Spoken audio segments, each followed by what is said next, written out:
à Rachel qui va nous parler de l'huile d'olive et de ses bienfaits. Vous vous êtes inspiré de l'Eurovision, parce que vous avez fait l'Eurovision il y a 10 ans. Exactement. Et que l'Eurovision 2022 se tiendra en Italie. Et vous vous êtes dit, tiens, l'huile d'olive, c'est parfait. Exactement. Il y a eu des connexions qui se sont faites dans mon cerveau. Cerveau, après pour vous. Ensuite, en fait, c'est vrai que rien que son nom, l'huile d'olive, son nom latin, Olea europea, on entend bien son ancrage italien, espagnol, Grèce, tout le bassin méditerranéen. Et je trouve que c'est intéressant d'en parler parce que très intéressant en cuisine, mais aussi en cosmétique. Mais d'où ça vient, l'huile d'olive? Eh bien, effectivement, donc, le bassin méditerranéen, mais ici, en cosmétique et en cuisine, il y a 2 moyens de production qui vont nous intéresser. C'est la première pression à froid et l'extraction à froid. Ces 2 méthodes de production d'huile d'olive, ça va nous donner 2 qualités d'huile d'olive assez supérieures.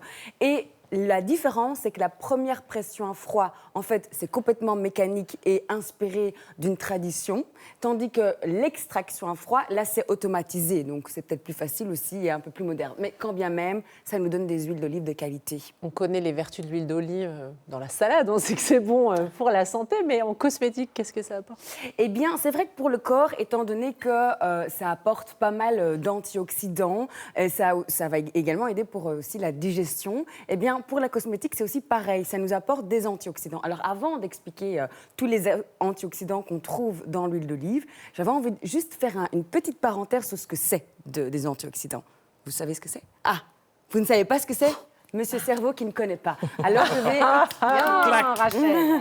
Non mais c'est vrai, parce que des antioxydants, en fait, c'est un groupe de vitamines, de nutriments, d'oligo-éléments qui va en fait nous protéger contre les radicaux libres, donc c'est-à-dire des petites molécules d'oxygène qui sont hyperactifs et qui n'ont pas d'électrons, enfin si, ils ont des électrons libres et qui vont venir essayer, donc sont pas appariés si vous voulez, et vont essayer de vraiment s'accoupler pour avoir un autre électron, et ça va endommager le corps, c'est-à-dire au niveau ADN, protéines et les membranes cellulaires. Et donc les antioxydants que contient l'huile d'olive vont être très bons pour le corps. Alors nous avons dans l'huile d'olive de la squalène végétale, ça c'est très intéressant pour la peau parce que ça compose en fait la surface de la peau.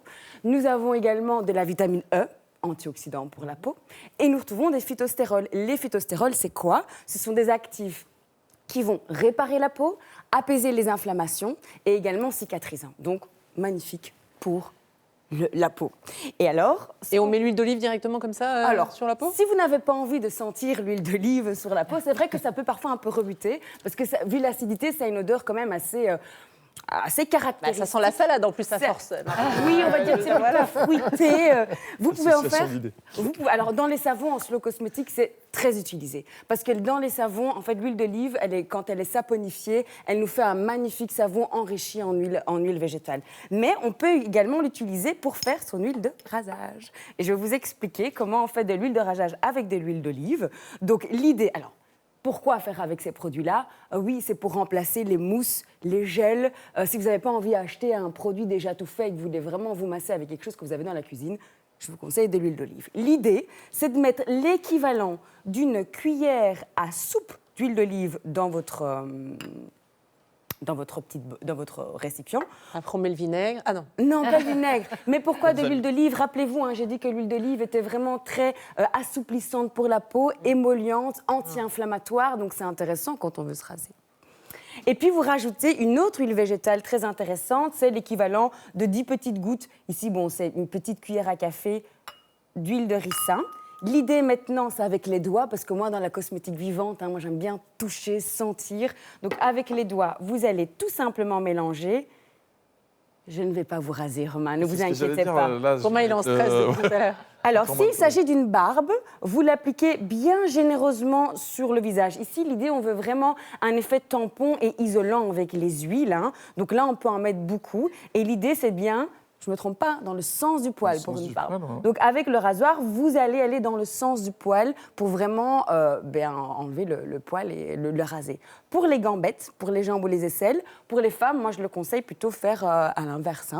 Vous voyez? Et donc, voilà, on a une action anti-inflammatoire, adoucissante, la peau est toute douce, sans poil ou avec poil, c'est comme vous voulez. Mais si je parle bien d'un rasage. Donc, voilà. Merci beaucoup, Rachel.